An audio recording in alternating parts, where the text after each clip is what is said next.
maliitin ang taong nagtatanim. Sila'y may talinong di hirang maangkin, sanay sa tag-init at sanay sa taglamig. Laging hawak nila ay lupa at tubig.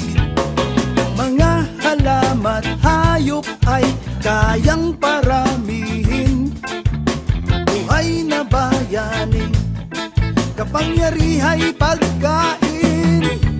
Silang dakilang magsasaka, mga kamay ay may agimat galing kay Bathala. Silang dakilang magsasaka,